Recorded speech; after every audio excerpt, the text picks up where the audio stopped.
Welcome to Dark Love Psychology. Most men think loyalty is a strength, but sometimes loyalty becomes a trap. Today, we're breaking down why many men stay committed to women who treat them poorly, emotionally, verbally, or through constant disrespect. Let's dive in. Chapter by chapter. Chapter 1. The need for validation. At the core of many unhealthy relationships is a powerful, often invisible force: emotional starvation. For countless men, this isn't a dramatic event, but a quiet, lifelong drought. It's a void created in the formative years, a deep-seated hunger for affirmation that was never satisfied. This starvation often begins in childhood. Perhaps they grew up in a home where affection was rationed, where praise was a rare commodity, and emotional expression was met with silence or even disapproval. The message, spoken or unspoken, was that their feelings didn't matter. They learned to suppress their need for connection, but the need itself never went away. It simply went underground, waiting.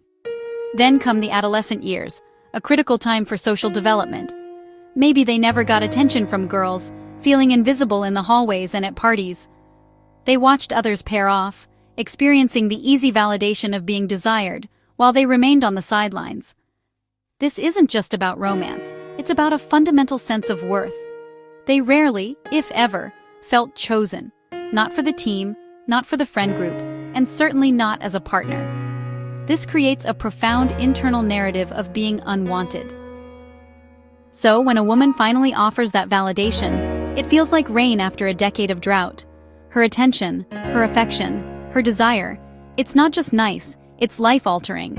It fills that deep, empty space he's carried for so long. This initial feeling is incredibly potent, almost addictive. It's the antidote to a lifetime of feeling invisible. And this is where the trap is set. Because he clings so desperately to that initial feeling of being seen and wanted, he becomes vulnerable. When the dynamic shifts and she becomes disrespectful, he struggles to reconcile it. What does disrespect look like in this context? It's not always loud arguments. It can be subtle. Condescending remarks disguised as jokes, a consistent dismissal of his opinions, or a general lack of regard for his time and feelings. It's the slow erosion of mutual respect. But because his need for validation is so immense, he minimizes her behavior. He makes excuses for it. He tells himself it's a temporary phase. Let's consider a clear example. A man who was perpetually single and felt overlooked throughout his 20s finally begins dating a charismatic, beautiful woman. In the beginning, she showers him with praise and affection. He feels for the first time like he's won. But months later, the dynamic changes. She begins to criticize him in front of friends, belittles his career ambitions, and dismisses his concerns with a wave of her hand. Every time this happens, a part of him knows it's wrong.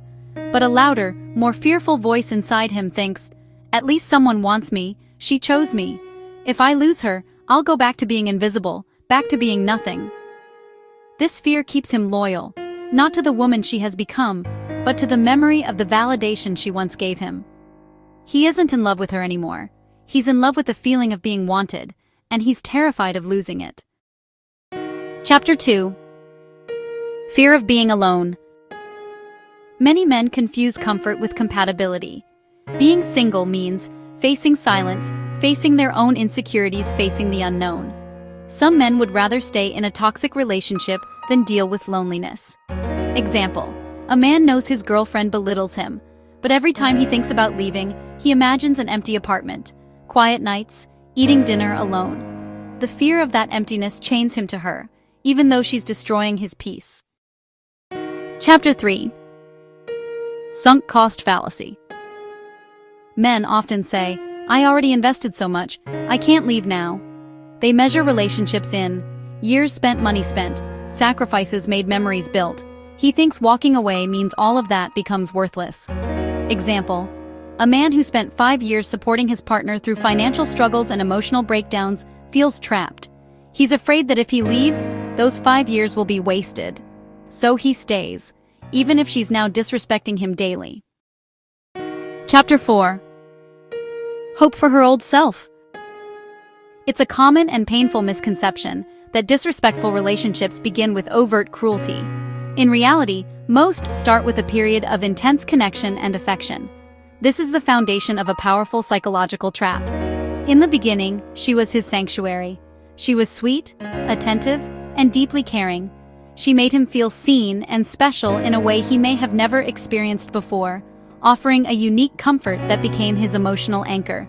Men often stay in these dynamics, not because they are in love with the person she is now, but because they are profoundly in love with the memory of who she used to be. They are clinging to the ghost of the woman from Chapter 1. This hope is fueled by a psychological principle known as intermittent reinforcement.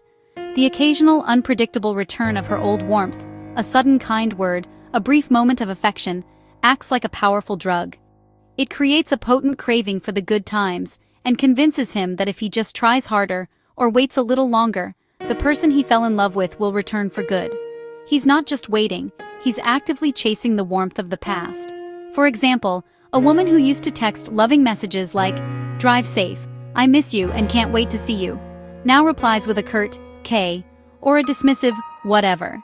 Yet, he continues to send thoughtful messages, hoping to spark that old connection. Consider another scenario. He plans a special date night, remembering an activity she once loved. In the past, she would have met his effort with excitement and appreciation. Now, she might agree to go but remains distant, scrolling on her phone, or criticizes his choice. Despite the disappointment, he tells himself, "At least she came." He focuses on the small victory, ignoring the larger pattern of disrespect, because the alternative, accepting that she has changed, is too painful. This is also tied to the sunk cost fallacy. He has invested so much time, emotion, and effort that leaving feels like admitting defeat. He stays, hoping to salvage his investment by willing her back into the person she once was. But this hope is a mirage. While people can change, reverting to a past self on someone else's terms is exceptionally rare. The chase almost always ends in exhaustion and deeper heartache. Chapter 5. Low self-worth and conditioning.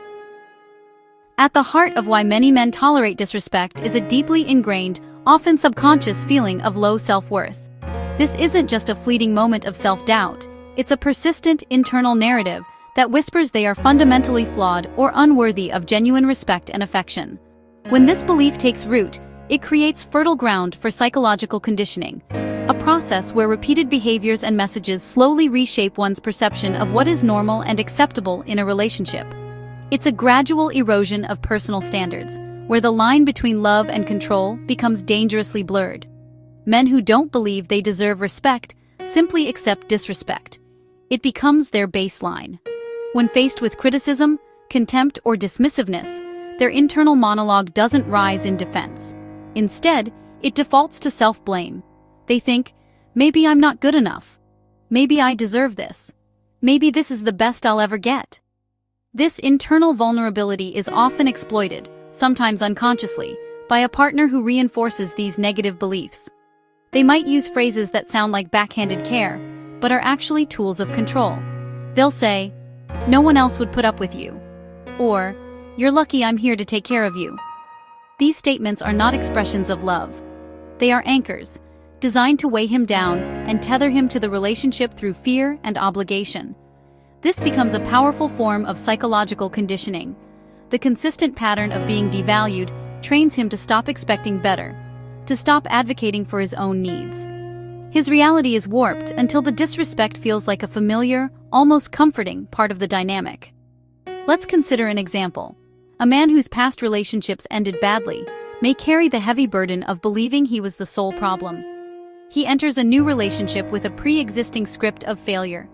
So when his new girlfriend casually insults his intelligence or criticizes his friends, his conditioned mind doesn't register it as a red flag. Instead, it confirms his deepest fear, that he is inherently difficult to love. He thinks he has to tolerate it to keep her. He starts walking on eggshells, modifying his behavior, and apologizing for things that aren't his fault, all in an effort to prove his worthiness. He becomes intensely loyal. But this loyalty is not born from a foundation of mutual love and admiration. It's a desperate strategy born out of the fear that no one else would ever want him. He is loyal to the idea of not being alone, even if it means being disrespected. This is the tragic outcome of conditioning. A man trapped not by love, but by the absence of his own self-worth. Chapter 6. Mistaking loyalty for strength. Men are raised to believe a real man never leaves.